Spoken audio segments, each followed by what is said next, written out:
Tuvimos 7 años de noviazgo y 4 de matrimonio. Al final, Javier me fue infiel. No pudo resistirse a la frescura de una mujer más joven, a la mirada de casi adoración que ella le profesaba. El día que descubrí su engaño, me quedé sentada junto a la ventana desde el atardecer hasta que el sol volvió a salir, sin moverme un ápice. Y entonces, decidí vengarme. Ella arruinó mi matrimonio, así que yo arruinaría su carrera y su futuro. Él traicionó mi amor, así que yo lo llevaría a la bancarrota y lo arrastraría al abismo junto con la felicidad que había elegido. No permitiría que nadie viviera mejor que yo. Cuando Javier bajó las escaleras, yo acababa de revisar la última publicación de Instagram de Sofía Ramos desde una cuenta secundaria. En la foto, el rostro de la joven, vestida con una camisa blanca y una minifalda vaquera, rebosaba la vitalidad de la juventud. El pie de foto decía, «Lista para nuestra cita». Al levantar la vista, lo vi a él, también con una camisa blanca y unos vaqueros. A sus 30 y tantos, seguía teniendo un innegable atractivo masculino. Era evidente que se habían puesto de acuerdo para ir a juego. Javier se acercó, me acarició el pelo con ternura y sonrió. «Ya me voy, cariño». No podía negar que fue precisamente por ese rostro atractivo por lo que me enamoré de él. Especialmente cuando sonreía, parecía guapo y tierno a la vez. Por desgracia, ahora su sonrisa solo me provocaba una mueca de desprecio. Le devolví la sonrisa y lo vi salir por la puerta. Probablemente, ese sería nuestro último momento de amabilidad mutua. A partir de hoy, sin duda se volvería extremadamente irritable. Esta noche se desataría la tormenta. Llevaba medio año preparándome para este día. Una sonrisa se dibujó en mi rostro, pero las lágrimas corrían por mis mejillas, deseando únicamente que nadie fuera más feliz que yo. Después de todo, habían sido 11 años. Lo di todo, pero hacía 6 meses. Él me traicionó. El día que descubrí la infidelidad de Javier fue un día corriente. Cenamos como siempre. Solíamos aprovechar ese momento para contarnos cómo nos había ido el día. Como ambos estábamos muy ocupados, valorábamos mucho esos momentos íntimos. Sin embargo, ese día él estaba distraído, respondiendo a mensajes en el móvil de vez en cuando con una sonrisa inconsciente.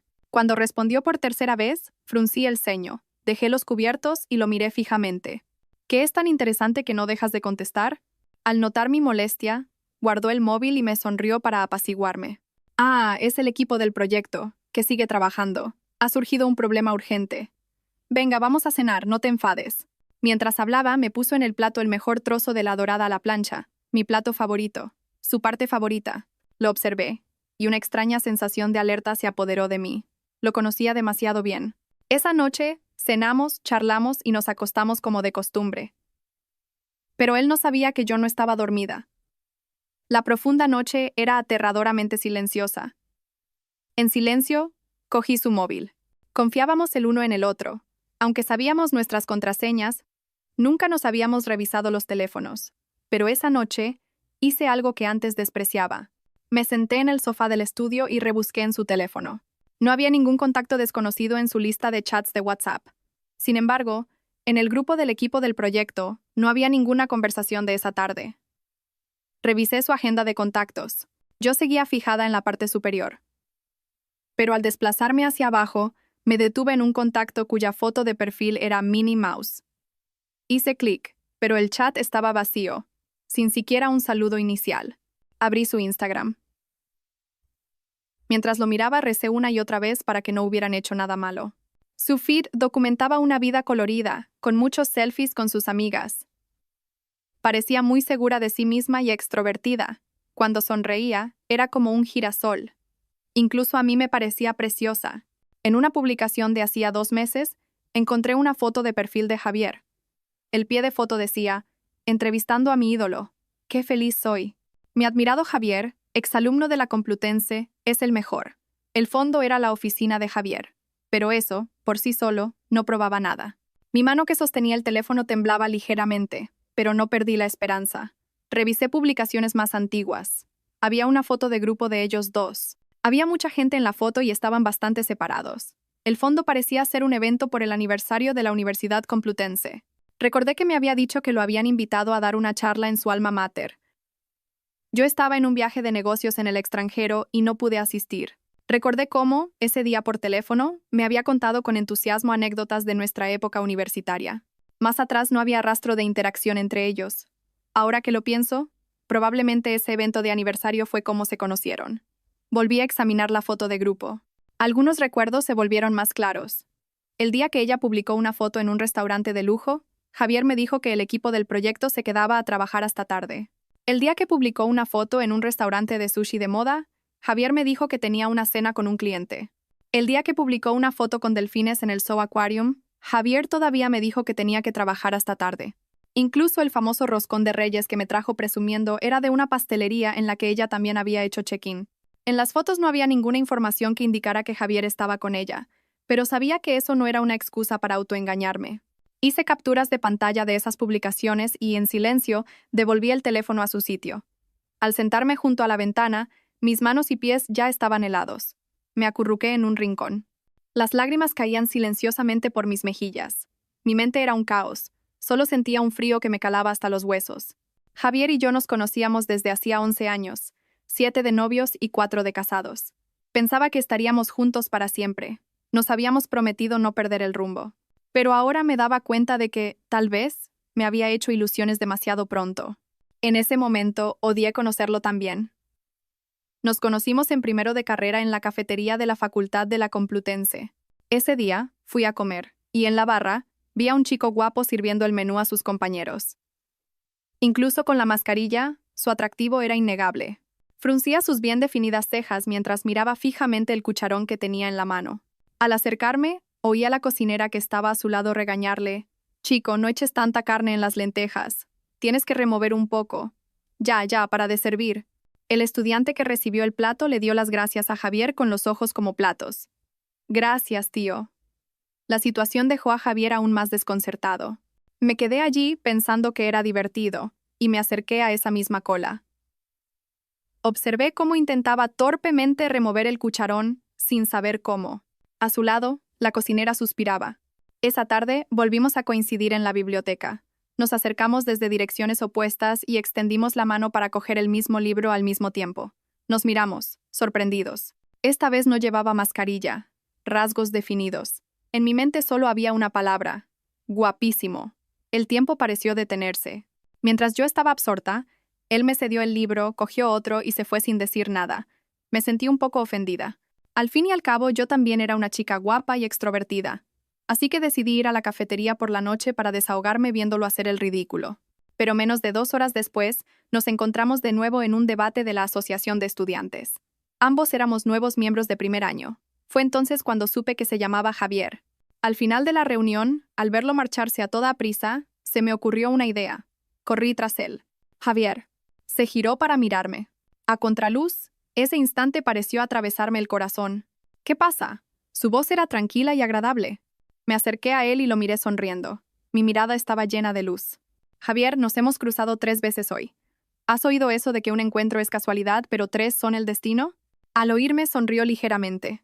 Su mirada era amable, pero sus palabras no tanto. «Es la primera vez que lo oigo». «Oye, Elena, llego tarde a mi trabajo. Adiós». Y se fue a toda prisa. Maldita sea, pensé. Me he topado con un trozo de madera. Pero esa noche, aún así, fui a comer a la cafetería donde trabajaba. Él, sin la torpeza de antes, me sonrió mientras me servía y, a escondidas, me puso un muslo de pollo extra. Nos acercamos de forma natural y empezamos a conocernos mejor. El día que oficializamos nuestra relación fue también un día muy normal.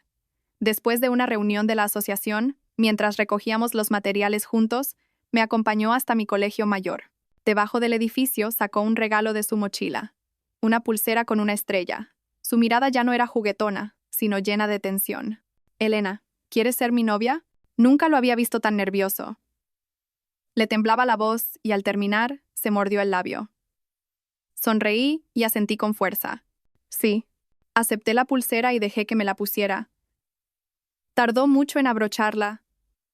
Sus manos seguían temblando.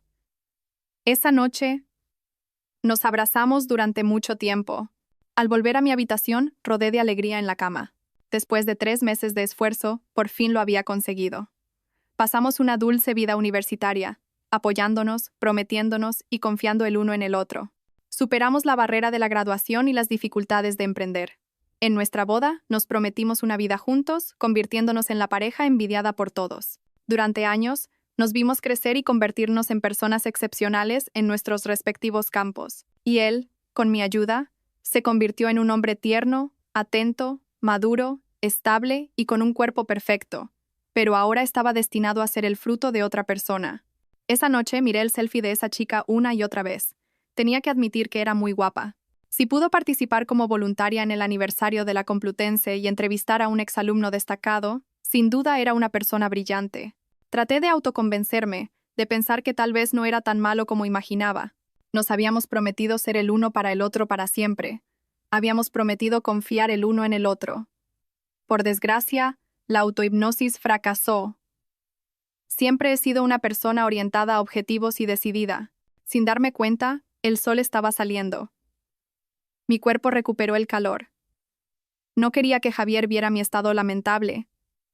Me arreglé y salí de casa temprano. Cuando Javier me llamó, yo ya estaba en la oficina. Su voz, recién despierta, era seductora. «Cariño, ¿dónde estás? Tenía algo que hacer y he venido pronto a la oficina. Salí con tanta prisa que no quise despertarte». En ese momento, tenía que fingir calma para que no notara nada extraño. «Vale, asegúrate de desayunar. Te quiero». «Y yo a ti, cariño». Estábamos acostumbrados a decirnos «te quiero» por teléfono, a compartirlo todo, a vernos al abrir los ojos. ¿Por qué empezó a torcerse todo? Me cubrí la cabeza con las manos. Mis dedos, inconscientemente, tiraban de mi pelo. Suspiré de dolor, intentando calmarme. Luego, envié la foto de esa chica a un contacto para que la investigara.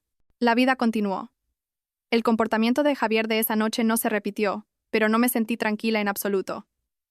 No fue hasta que vi la información sobre ella que la piedra en mi corazón finalmente causó ondas. El detective privado fue muy diligente. La información sobre la chica era muy detallada. Sofía Ramos, de una ciudad cercana. Sus padres eran profesores en un prestigioso instituto. Desde pequeña, había sido una estudiante excelente. Actualmente cursaba tercero de Ingeniería Informática en la Complutense. Era la sucesora directa de Javier en la carrera. Mi intuición era correcta. El informe incluía fotos de Javier y ella juntos en un restaurante famoso, en un local de sushi y en una cafetería debajo de la oficina de Javier. En las fotos no había contacto físico, pero extrañamente encajaban bien. De repente, quise conocer a esa chica. Justo unos días antes, mi director de tesis del máster me había invitado a dar una conferencia y una entrevista para los estudiantes. El día de la conferencia, el profesor y el decano del departamento me acompañaron. Compartí algunos casos prácticos con los estudiantes y la respuesta fue muy positiva. Después de la charla, el profesor organizó una entrevista especial con el periódico de la universidad. Fue entonces cuando dije, como si nada. Javier me comentó que la periodista que lo entrevistó la otra vez escribía muy bien. Así que el profesor llamó específicamente a Sofía Ramos. Ella había asistido a mi conferencia de principio a fin. Cuando el profesor empezó a contar anécdotas de nuestra dulce época con Javier, su rostro se tensó visiblemente. Sonreí, la saludé y añadí deliberadamente. Sofía, vi el artículo que le hiciste a mi marido. Muy bien escrito. Espero con ganas esta entrevista también. La chica apretó su bolso con fuerza, y su mirada ya no brillaba como en las fotos. Tras la incómoda entrevista, fui a comer con el profesor y algunos estudiantes. Sofía también estaba allí. No sé por qué no se excusó. Durante la comida, bajo mi dirección, el profesor sacó a relucir varias veces historias de nuestra época universitaria con Javier. Cómo lideramos juntos el club de debate y ganamos el campeonato nacional. Cómo Javier solía colarse en mis clases para estar conmigo. Vi cómo el rostro de Sofía palidecía cada vez más, y de repente, sentí que atormentar a una niña como ella no tenía ninguna gracia. Esa noche, al volver a casa, Javier estaba esperándome en el sofá. Tenía el móvil en la mano y, en cuanto llegué, se levantó de un salto. «¿Qué tal hoy en la universidad? ¿Por qué no me dijiste que tenías una entrevista con el periódico de la facultad?» Parece que la niña se lo había contado. Fingí ignorancia y lo miré. Mi director de tesis pensó que la conferencia había ido bien y me la organizó. «Pero, ¿cómo te has enterado tú?» Su sonrisa se congeló por un instante. Luego, respondió con naturalidad. «La periodista que te entrevistó es la misma que me entrevistó a mí. Me agregó a WhatsApp cuando me hizo la entrevista. Después de la tuya, me escribió para decirme que hacíamos una pareja estupenda. Esa chica tiene buen ojo». Sonreí, lo miré y le lancé una indirecta. Pues a mí no me agregó. Parece que para ella, mi estatus y el del gran Javier son diferentes. Al oír mis palabras, sus brazos, que me rodeaban, se tensaron visiblemente. Un momento después, me apretó con más fuerza y me meció. «Cariño, ¿estás celosa? Me encanta que te pongas celosa. Pero seguro que me agregó porque soy un antiguo alumno de su misma carrera. Tienes que confiar en mí. Mientras hablaba, apoyó su cabeza en mi cuello y hombro. Su intención era clara, pero en mi interior, solo quería destaparlo todo y preguntarle por qué me había traicionado. Sin embargo, la razón no me lo permitió. En ese momento, aparte de unas pocas fotos borrosas, no tenía ninguna prueba. Durante 11 años, habíamos sido tan felices, y él había sido tan bueno conmigo. Mis padres lo querían más a él que a mí. Mis amigos confiaban en él. Nadie en mi entorno pensaría que era una mala persona, o que me sería infiel.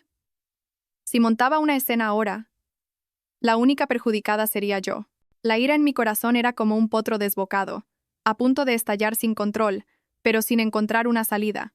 Quería arrancarle la sonrisa de la cara, pero al final solo pude decir que estaba cansada y me refugié en el baño. Esa noche, volví a despertarme en mitad de la noche. Al ver al hombre que dormía a mi lado, sentí el impulso de apuñalarlo. En silencio, volví a coger su teléfono. Abrí el perfil de Sofía. Seguía siendo una ventana de chat vacía. O era excesivamente cauteloso, o confiaba demasiado en que yo nunca miraría su teléfono.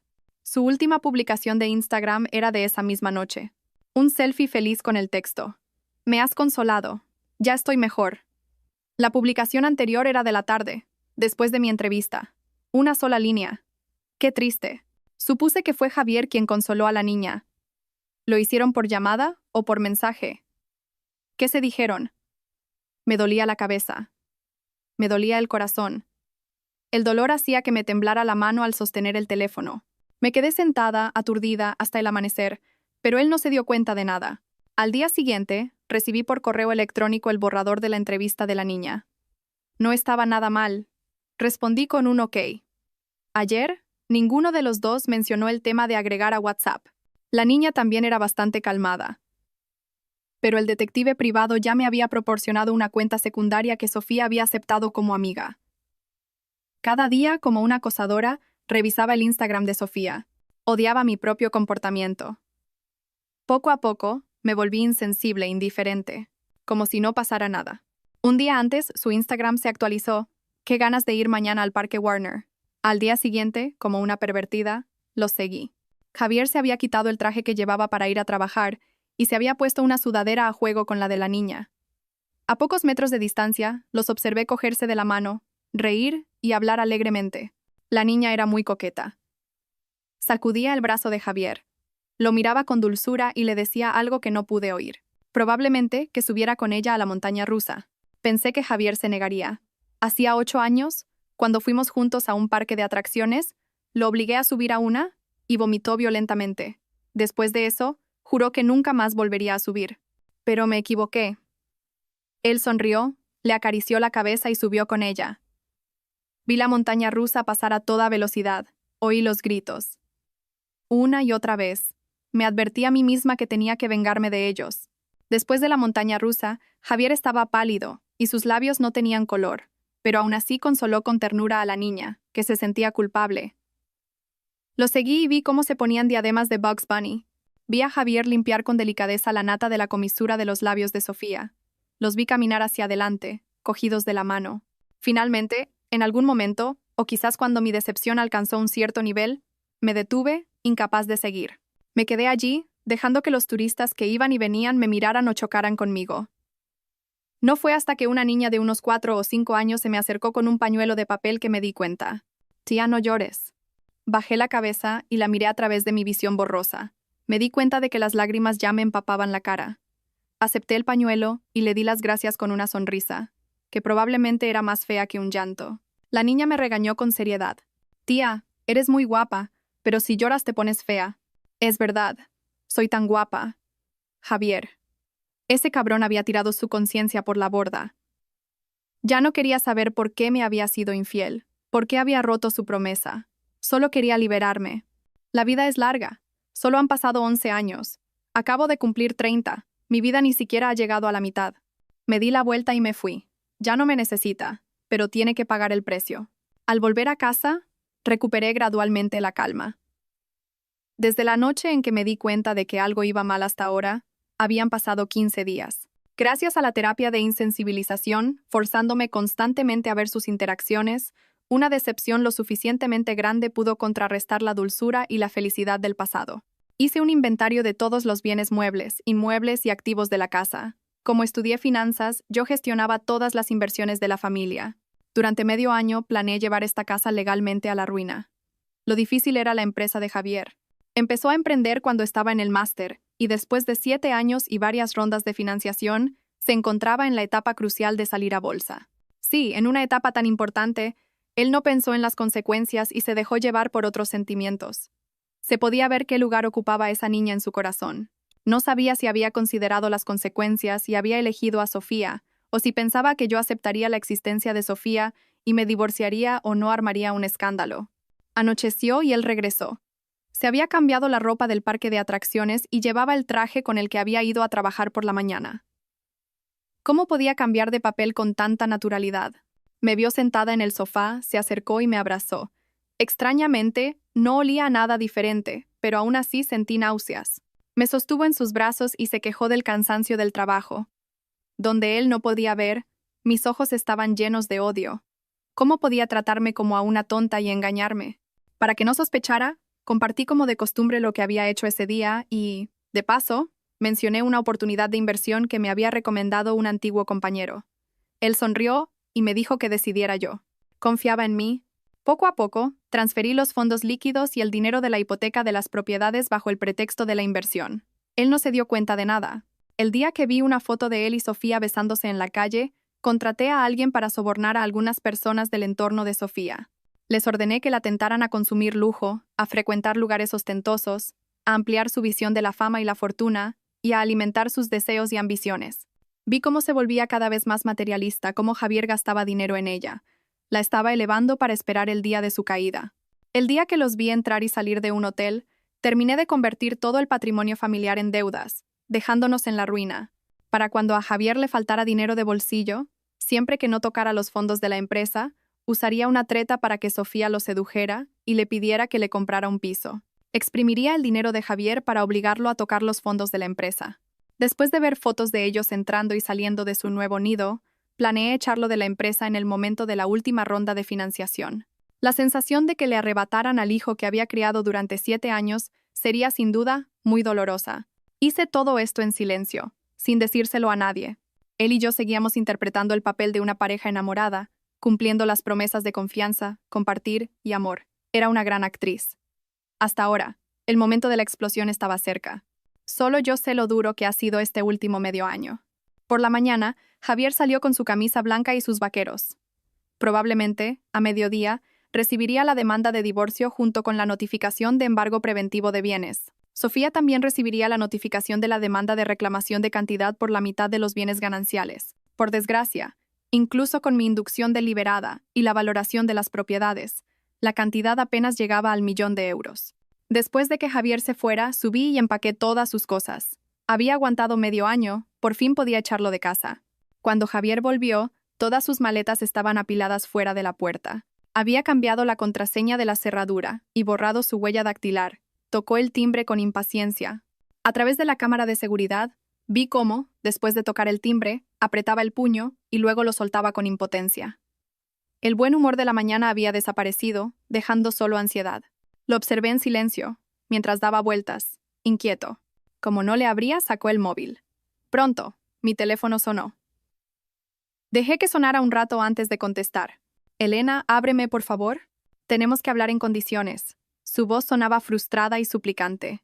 No tengo nada que hablar contigo. Resuélvelo a través de tu abogado. Al otro lado de la línea se hizo el silencio. A través de la cámara lo vi apoyado en la puerta, abatido. A pesar de todo, me dolió ver así al hombre que había amado durante 11 años. Estuve con él desde la adolescencia hasta la madurez, desde la torpeza hasta la seguridad. No me voy a divorciar, su voz era grave. Nos vemos en los tribunales, Javier. Colgué el teléfono. En la cámara, lo vi mirar el teléfono en silencio. Se quedó sentado allí. A través de la puerta, yo yacía en la cama de nuestro dormitorio. Pero fue otra noche de insomnio. Él se quedó sentado frente a la puerta toda la noche. ¿En qué pensaría esa noche? ¿Arrepentimiento? ¿Culpa o rabia hacia mí? Abrí la puerta con desgana. Al verme, se levantó con dificultad. Su expresión era de dolor. Javier, no tenemos nada de qué hablar. Tú y Sofía habéis recibido las notificaciones. A ella la he demandado para recuperar los bienes gananciales, y a ti, para divorciarme. Mi abogado se encargará de todo. Se acercó y me cogió la mano. Elena, por favor, hablemos. Nos quedamos así, frente a frente, durante mucho tiempo, tan cerca y tan lejos. Elena, nos hemos querido durante 11 años. Por favor, hablemos. ¿Sí? Sabía que yo siempre había sido blanda. ¿11 años? ¿Y qué? ¿Me traicionaste? ¿Qué más se puede decir? Sabes perfectamente que nunca te lo perdonaría. Hablé con sarcasmo, pero mis palabras aún contenían un rastro de apego. Elena. Seguía mirándome con dolor. El rostro del que una vez me enamoré ahora estaba cubierto de polvo, sin brillo. Me hice a un lado indicándole que entrara. Se sentó en el sofá con la cabeza gacha, sin atreverse a mirarme. Elena, te quiero. Nunca he pensado en divorciarme. ¿Puedes creerme? Resoplé y no dije nada, dejándolo hablar. Sé que no puedes aceptarlo. Esta vez, no me perdonarás. Ayer, cuando recibí la notificación, lo primero que pensé fue en lo mucho que habría sufrido al enterarte. ¿Cuánto tiempo lo has sabido? ¿Cuánto tiempo has sufrido? Elena, te quiero. Todavía te quiero. ¿Puedes creerme todavía? Levantó la cabeza y me miró con expectación. Realmente me pareció ridículo. ¿Que te crea? ¿Cómo me atrevo? No manches la palabra amor. Él mismo pareció encontrarlo irónico y sonrió con amargura. Nos hemos querido durante 11 años.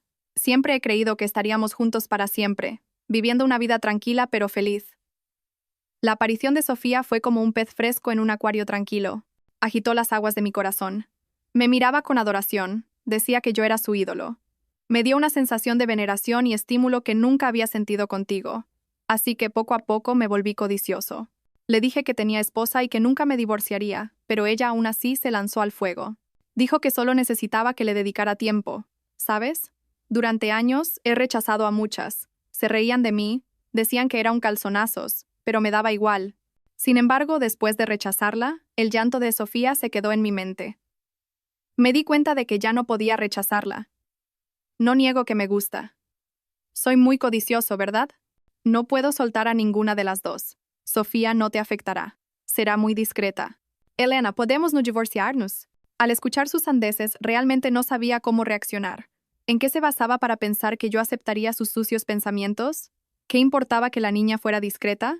Realmente quería abrirle la cabeza para ver qué había dentro. ¿Se le había llenado el cerebro de agua con los años? Parece que el tiempo no garantiza que conozcas a una persona. Javier, de repente no te reconozco. Quizás nunca pueda entender a un hombre como tú. No pongas excusas por tu infidelidad. Te escucho porque querías hablar, no para oír estas tonterías. Lo interrumpí fríamente. En cuanto al dinero que gastaste en Sofía, he hecho que lo investiguen. El piso se recuperará, y el resto, casi 200.000 euros en efectivo, también. No sueñes con devolverlo antes del divorcio. No te dejaré tocar un céntimo. Nuestro patrimonio actual son deudas, y las deudas se comparten. Las acciones de la empresa a tu nombre también pasarán a mí. Me corresponde el 40% de tus participaciones. ¿Deudas? El flujo de caja de nuestra casa siempre ha sido muy bueno. ¿Cómo podemos estar en la ruina? Al hablar de dinero, finalmente salió de su monólogo, inversiones fallidas. Todo es legalmente verificable. Mi abogado te proporcionará un desglose detallado cuando presente el caso. De repente, sonrió con desdén. Lo planeaste hace mucho tiempo. Qué racional y egoísta eres. Vi el sarcasmo en sus ojos y escuché su juicio. La ira en mi corazón ya no pudo ser contenida. Sí, soy egoísta. Javier, durante 11 años te he sido fiel. No he traicionado a esta familia en lo más mínimo. Has sido tú. Tú has destruido todo lo que tanto me costó construir. ¿Sabes? La foto de vosotros dos en el aniversario de la Complutense. La foto de tu perfil que te hizo ella. La forma en que te vestiste de joven para ir a juego con ella. Las fotos de vosotros besándoos, entrando y saliendo de hoteles, cogidos de la mano. Incluso os seguí al Parque Warner y os vi juntos, llorando a mares a pocos metros de distancia. ¿Lo sabes? Eres un animal. Nunca imaginé que acabaríamos así. Soy una persona rencorosa, Javier. Escúchame bien. No dejaré que ninguno de los dos viva tranquilo. Lárgate. Como una loca, arrastré a un atónito Javier y lo empujé fuera de la puerta antes de que pudiera reaccionar. Luego, me apoyé en la puerta, sin fuerzas, y rompí a llorar, desahogando mi ira. Al otro lado de la puerta, lo oí decir en voz baja: lo siento, ¿pero de qué servía ahora? El abogado procedió según mi plan. Primero, resolvió la demanda contra Sofía. Después de presentar las pruebas de su conducta inapropiada a la Universidad Complutense, esperé su sanción. Al fin y al cabo, Javier y yo no éramos desconocidos. En los círculos financieros y tecnológicos, corrían todo tipo de rumores sobre la ruptura de nuestro matrimonio. La ronda de financiación de su empresa se paralizó, y la mala fama de Sofía le impidió poner un pie en la industria. Cuando recibí la llamada de mis padres, sentí miedo por primera vez desde que planeé el divorcio. Mis padres lo adoraban. Recordaban sus comidas favoritas, incluso sus pequeñas manías. Cada vez que íbamos a la casa del pueblo, la mesa se llenaba de sus platos preferidos. A todo el que conocían le decían: nuestro yerno es un encanto, trata muy bien a Elena, es muy familiar. Ahora que las cosas habían llegado a este punto, temía enfrentarme a su decepción. Mamá. Al contestar, no sabía qué decir. ¿Elena, has cenado? Sí, ya he cenado. ¿Y papá y tú? Nosotros también. Pase lo que pase, tienes que cuidarte. ¿Quieres que vayamos a verte? La voz de mi madre no era tan alegre como de costumbre. No me preguntó por qué me divorciaba, ni me aconsejó que nos reconciliáramos. Con esa simple frase, mis ojos se volvieron a humedecer. Lo siento, mamá. Os he decepcionado. No he sabido llevar bien mi matrimonio. Papá y tú lo queríais tanto. Os he avergonzado delante de los parientes y los vecinos. No digas eso, hija. El que es un cabrón es él. A los cabrones se les deja y punto. No es para tanto. Queríamos a ese chico porque te trataba bien. Si ya no te sirve, ¿qué nos importa él? ¿Y la vergüenza qué? Nada es más importante que nuestra hija. Elena, papá está aquí. No tengas miedo. Haz lo que tengas que hacer. Las firmes palabras de mi padre me hicieron sentir aliviada por primera vez en medio año. Desde pequeña, siempre fui la hija buena, la estudiante modelo que nunca decepcionó a sus padres. Con este divorcio, lo que más temía era su decepción. Mis padres, preocupados de que lo pasara mal sola, vinieron a cuidarme. Me hizo gracia y me reconfortó. Más tarde, me enteré de que Javier y sus padres habían contactado a los míos varias veces para convencerlos de no armar un escándalo, pero mis padres los rechazaron a todos. Me apoyaron y cuidaron firmemente. El proceso judicial fue muy fluido. Sofía tuvo que devolver el dinero en el plazo estipulado por la sentencia. La Complutense, tras recibir las pruebas y llevar a cabo una investigación, expulsó a Sofía. Una estudiante prometedora, arruinada. Al día siguiente de la sentencia, Sofía quiso verme. La niña que nunca había montado una escena delante de mí, que nunca había revelado su relación con Javier por ningún canal. Tenía curiosidad por saber cómo había llegado a este punto. Cuando nos volvimos a ver, ya no tenía ese aspecto vibrante de antes. Lo que vi fue un rostro lleno de ira y resentimiento. Al verla, solo sentí lástima. ¿Ya está contenta? Me han expulsado. Me esforcé muchísimo para entrar en la Complutense, y usted lo ha arruinado todo. Te lo arruinaste tú sola, dije con calma. Pues que lo sepa, yo lo quiero, y él me quiere a mí. ¿Y qué si la universidad me expulsa? Javier dijo que encontraría una solución, que me mantendría. 11 años juntos, ¿y qué? Dijo que era feliz conmigo. ¿Lo sabía? Antes, estaba dispuesta a quedarme a su lado en silencio. No me importaba que no se divorciara de usted, pero como ha decidido hacerlo, debería darle las gracias. Miré a la mujer furiosa que tenía delante y me quedé sin palabras. Antes pensaba que era lista, pero ahora me parecía una tonta. Ciega de amor o de ira, ¿por qué venía a provocarme? Entonces, ¿antes estabas dispuesta a ser la amante? Mis palabras la dejaron sin habla, con la cara roja. Parecía que no tenía nada más que decir. Todavía no hemos finalizado el divorcio. Legalmente, soy su esposa, así que tú sigues siendo la amante. Me levanté y me fui. No quería seguir escuchando sus locuras. Al darme la vuelta, ordené que colgaran pancartas en su antiguo barrio. Al día siguiente, debajo de su casa y en la puerta del instituto donde trabajaban sus padres, había pancartas que decían: la familia Ramos enseña a los estudiantes, pero deja que su hija seduzca a hombres casados y aspire a ser la amante. Me contaron que el padre de Sofía perdió toda su reputación en el instituto, y al llegar a casa, se enfadó tanto que sufrió un infarto y fue hospitalizado. Sofía tuvo que volver a toda prisa para enfrentarse a la decepción y los reproches de sus padres, y a las críticas de parientes y vecinos. En Internet, las críticas y los insultos también se extendieron rápidamente, y mi competente abogado finalmente recuperó el piso y el dinero. Como había solicitado el embargo de los bienes de Javier, él no pudo ayudarla. Al final, Sofía tuvo que vender todos sus artículos de lujo y pedir más dinero prestado para reunir apenas una parte, y Javier tuvo que pedir prestado el resto para poder pagar. Por supuesto, ese préstamo lo guardé como prueba de su deuda después del divorcio. Mientras el lado de Sofía era un caos, el de Javier era aún peor. Debido a nuestro divorcio, la financiación de su empresa seguía paralizada. Se negaba a divorciarse por el tema de las deudas familiares, pero no podía probar que yo hubiera transferido los bienes intencionadamente.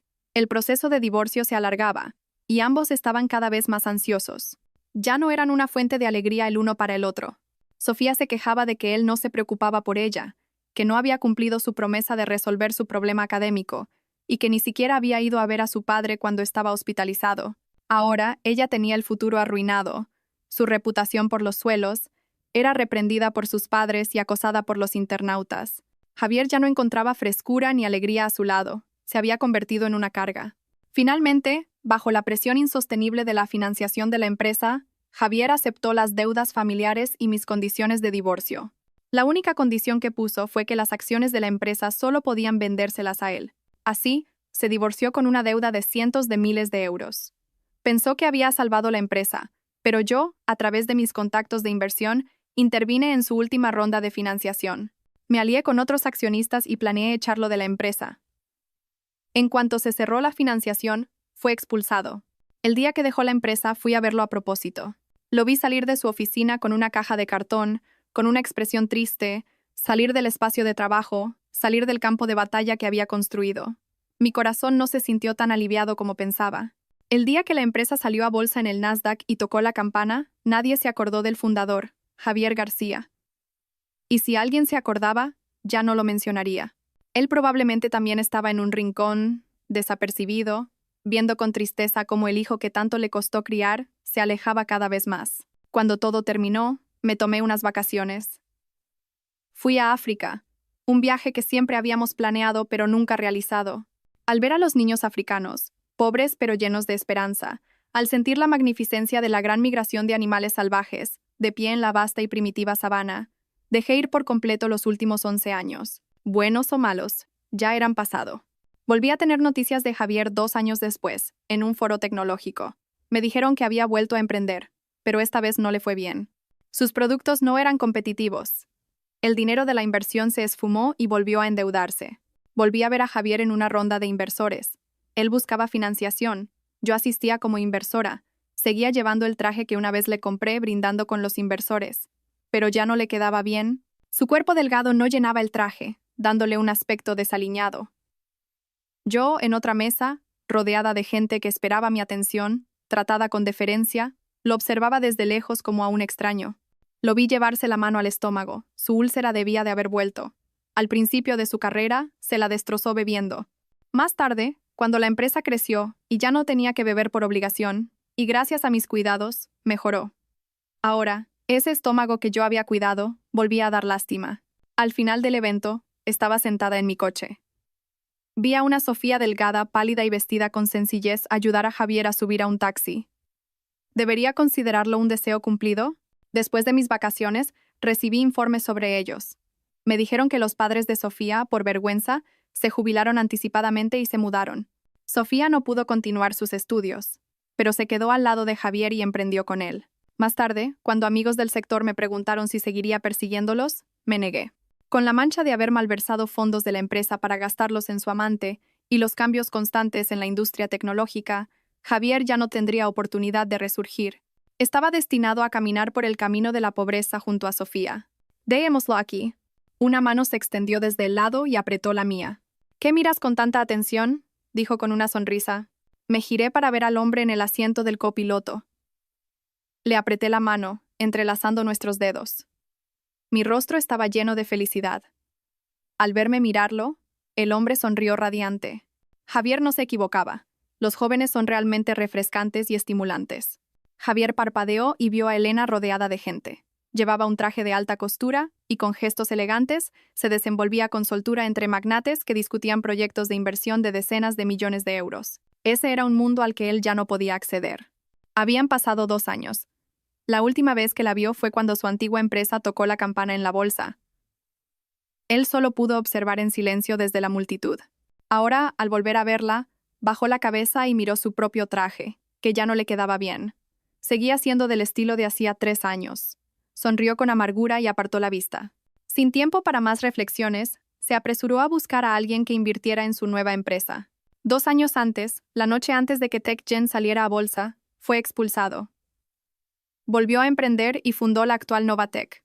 Por desgracia, la empresa carecía de recursos y de productos innovadores, por lo que su progreso era difícil. Sin inversión no duraría ni un mes. Los inversores a los que hace 3 años ni habría mirado eran ahora su única esperanza. Por una inversión de unos pocos cientos de miles de euros, brindaba copa tras copa. Señor García, si fuera la antigua TechGen, no solo 200.000, sino que si yo le ofreciera 100.000, me habría recibido con los brazos abiertos. Pero la Novatech de ahora. Señor López, igual que levanté TechGen, puedo levantar Novatech. Si invierte ahora, le aseguro que obtendrá beneficios. Este señor López era el único que le dirigía la palabra, pero antes de que terminara, negó con la cabeza y se fue. García, ahora mismo en el sector de la inversión, todos ven a Novatech con pesimismo. Deberías pensar en otras opciones. Otro inversor le dio una palmadita en el hombro, aconsejándole sinceramente. Javier asintió. Agradecido. Conocía la situación, pero no podía rendirse.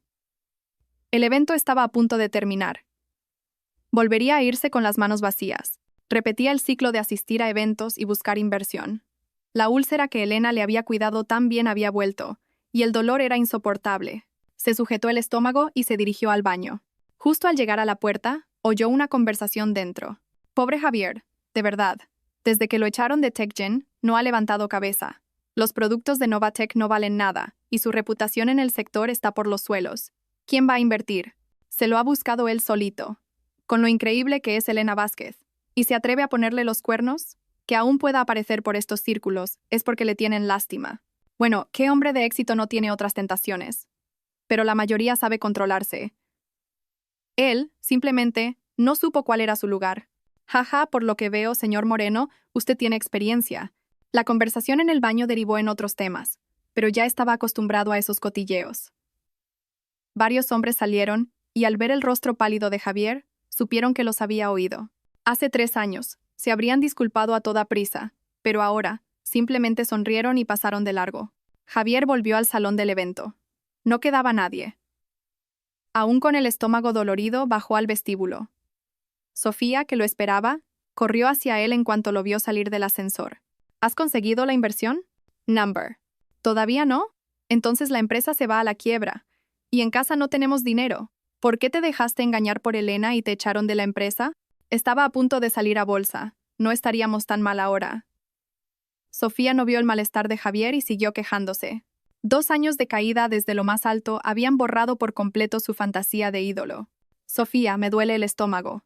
Cuando acababa de fundar TechGen, también tenía que ir a muchos eventos, pero entonces Elena siempre lo acompañaba, le preparaba los medicamentos o le llevaba comida. Más tarde, cuando la empresa se estabilizó, le buscó un buen especialista y le preparaba personalmente caldos y remedios. Lo del estómago es un problema antiguo. Tómate un analgésico y se te pasará. Sofía ahora solo sabía decirle que tomara analgésicos. La adoración de antaño se había convertido en indiferencia. Subieron a un taxi. El coche de Javier ya lo habían vendido para cubrir gastos. Al subir, vio a Elena en el Cadillac del carril de al lado. A su lado había un hombre nuevo. Ella lo miraba con el mismo brillo en los ojos con el que antes lo miraba a él. No sabía si era por los celos de la escena que acababa de ver, por el olor a humedad y sudor del taxi, o por el malestar estomacal, pero sintió una oleada de náuseas. Al ver que Javier iba a vomitar, el taxista gritó: «No vomite en el coche. Si vomita, le cobro más». Sofía sacó rápidamente una bolsa de plástico de su bolso y se la dio. Javier miró la bolsa, frunció el ceño y luego miró la expresión de desagrado de Sofía.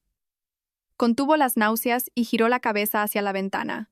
Apretó la bolsa que tenía en la mano hasta que se le marcaron las venas. El taxista seguía murmurando. Creía que todos los que venían por aquí eran jefes y ricos. Afuera llovía. Las gotas golpeaban la ventanilla con claridad. A su lado, Sofía no dejaba de quejarse. En 2 años, la empresa se ha endeudado.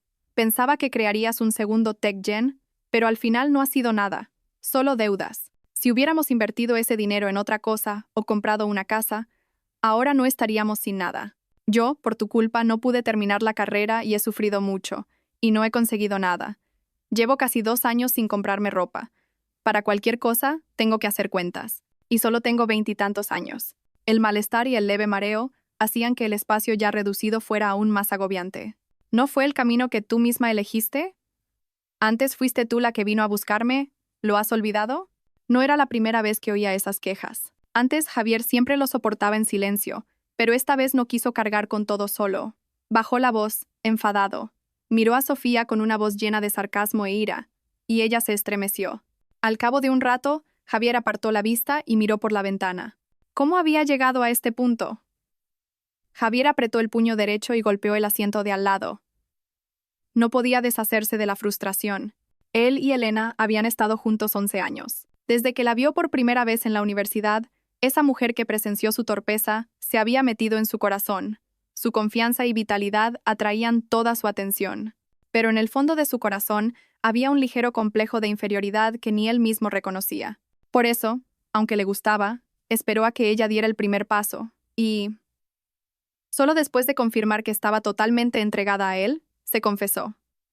Elena era muy brillante y de buena familia. Le hizo experimentar muchas primeras veces a Javier, un joven de una pequeña ciudad. Le enseñó muchas cosas y lo introdujo en la alta sociedad. Además, organizaba su vida de forma impecable para que él pudiera avanzar sin preocupaciones. Finalmente, TechGen tuvo éxito, pero él se volvió arrogante. Sofía apareció en el apogeo de su éxito. La adoración en sus ojos, la dependencia de una mujer más joven, era algo que Elena nunca le había dado, y satisfizo temporalmente su complejo de superioridad masculino. Nunca pensó en divorciarse, pero no pudo resistirse a esa pura mirada de adoración. Pensó que, con Elena en casa, podría buscar a Sofía cuando quisiera consuelo. Pero olvidó que Elena no era de las que se dejan pisotear. Los hechos demostraron que no era que Elena no pudiera dejar a Javier, sino que Javier, sin Elena, no era nada. Al principio, cuando lo echaron de TechGen, Elena no lo había destruido por completo. El dinero de la venta de las acciones era suficiente para que viviera una vida normal, aunque tuviera que controlar los gastos. Pero su resentimiento y el estímulo de Sofía, que había experimentado la vida material, lo llevaron a emprender de nuevo. Por desgracia, en esta nueva aventura no tenía la frescura, los contactos ni los recursos de antes. Además, con la mancha de la infidelidad y la malversación, y en una industria tecnológica en constante cambio, no pudo resurgir. Llegaron a casa agotados. Al abrir la puerta, vieron el desorden. Sofía nunca había sido buena con las tareas del hogar. Antes, Javier pensaba que era joven y que con el tiempo aprendería, pero hoy sintió una profunda impotencia. Pasó junto a la pila de basura de aperitivos en la mesa, ignoró la montaña de ropa sucia y limpia en el sofá y se dirigió al dormitorio con paso pesado. Se tumbó en la cama y miró fijamente al techo. Sofía se acercó con cautela. El Javier de hoy la asustaba. «Cariño, ¿todavía te duele el estómago? ¿Quieres un analgésico? Por cierto, ¿recogiste los resultados de la última prueba?» El dolor de estómago ya no podía ignorarse. La última vez, por estar ocupado, se olvidó de recoger los resultados. «Ah, se me olvidó. Debería haber ido yo. He estado muy ocupada últimamente, con el trabajo y la casa». Javier cerró los ojos y dejó de escuchar a Sofía. Ireyo respondió. «Cáncer de estómago en fase terminal». Javier miró los resultados que tenía en la mano sin sorpresa. Sintió una especie de calma, como si el polvo se hubiera asentado. El médico seguía hablando, pero su mente ya estaba lejos. Quizás este era su castigo. Se sentó en un banco del vestíbulo del hospital, viendo a la gente pasar, pensando en la ajustada situación financiera de la empresa y en de dónde sacaría el dinero para salvar su vida. Un intenso deseo de vivir lo invadió. De repente recordó algo. Afortunadamente, gracias al seguro que Elena le había contratado, recordó que antes se había opuesto a que ella contratara un seguro tan caro, de miles de euros al año. Ahora era su salvavidas. Ya no tenía fuerzas para dirigir la empresa. Tenía que vender Novatech antes de que fuera tarde. No podría pagar todas las deudas, pero tenía que cortar las pérdidas a tiempo. Javier planeó todo poco a poco. Esta vez fue mucho más realista. Sofía no se enteró de la venta de la empresa hasta después. Siempre había soñado con una vida de rica. El sueño de volver a su antigua vida material era lo que la había mantenido junto a Javier durante 2 años. Cuando el sueño se rompió, enloqueció por completo. «Javier, cabrón, me prometiste una buena vida, y vendes la empresa a mis espaldas. ¿Qué se supone que haga ahora? He sufrido tanto contigo. ¿Eres un hombre o qué? Me has arruinado». Javier miró a la mujer que gritaba frente a él. Solo sintió arrepentimiento. Tengo cáncer de estómago terminal. Una frase detuvo los gritos de Sofía. Ya lo he planeado todo. La empresa no puede seguir, así que hay que cortar las pérdidas. Con la venta, aún quedarán algunas deudas, pero con este piso y el dinero de mi antiguo seguro, podremos pagarlas casi todas. Mi enfermedad también está cubierta por el seguro. Así que si hacemos cuentas y buscamos un trabajo normal, podremos vivir. ¿Vender el piso? No estoy de acuerdo. Busca el contrato del seguro que me diste antes. Tengo que hacer cálculos. Javier miró a Sofía y continuó. Este piso lo compré antes de casarnos, así que yo decido si se vende o no. Pero las deudas son de después del matrimonio, así que no tienes más remedio que aceptar. O eso, o te vas con la mitad de las deudas. Sofía se quedó paralizada. Era evidente que estaba en shock. Javier esperó, dándole tiempo para asimilarlo. ¿Seguro? ¿Qué seguro? Después de un rato, Sofía reaccionó. No tenía más remedio que cooperar. El seguro que te dije que pagaras cada año. Elena lo estudió durante mucho tiempo. Era el más adecuado para empresarios como nosotros. Hay que pagarlo anualmente, pero ahora es nuestra salvación. Al ver la mirada vacía y confundida de Sofía, tuvo un mal presentimiento. No me dirás que no lo pagaste, ¿verdad? Sofía bajó la cabeza. Su voz era entrecortada y llorosa. Yo no entiendo de estas cosas. Solo pensé que pagar decenas de miles de euros al año era demasiado caro. De verdad que no lo sabía. En ese momento, Javier sintió tal desesperación que ya no tuvo fuerzas para enfadarse, ni para preguntar a dónde había ido el dinero. Javier deseó con todas sus fuerzas que todo fuera un sueño, que al despertar volvería a 3 años atrás, se alejaría de Sofía y protegería su hogar con Elena. Por desgracia, en el mundo no existe el si hubiera. Cada paso que das, tienes que asumir las consecuencias. Sin el tratamiento con medicamentos caros, Javier no aguantó mucho. Falleció un año después. Antes de morir, Sofía lo cuidó a regañadientes, desvelándose día y noche. A sus 20 años, su rostro ya no era joven, no por un profundo afecto, sino por miedo a que, si no cuidaba de Javier, tendría que cargar con la mitad de sus deudas. Afortunadamente, Javier hizo los cálculos por ella. Vendió el piso y sus inversiones personales para pagar la mayor parte de las deudas, dejando a Sofía muy poco dinero. En la profunda noche, en la soledad, Sofía se sentaba en la estrecha cama de su piso de alquiler. A veces, pensaba en el brillante futuro de su carrera. A veces, soñaba con ser una mujer rica y feliz con Javier. Pero la realidad era que no tenía un hogar al que volver, ni a nadie en quien apoyarse. Los trabajos esporádicos que conseguía eran intermitentes. Sus compañeros la evitaban. En la flor de la vida, a veces se quedaba absorta, como una loca. A veces, llena de resentimiento. A veces, vacía y perdida.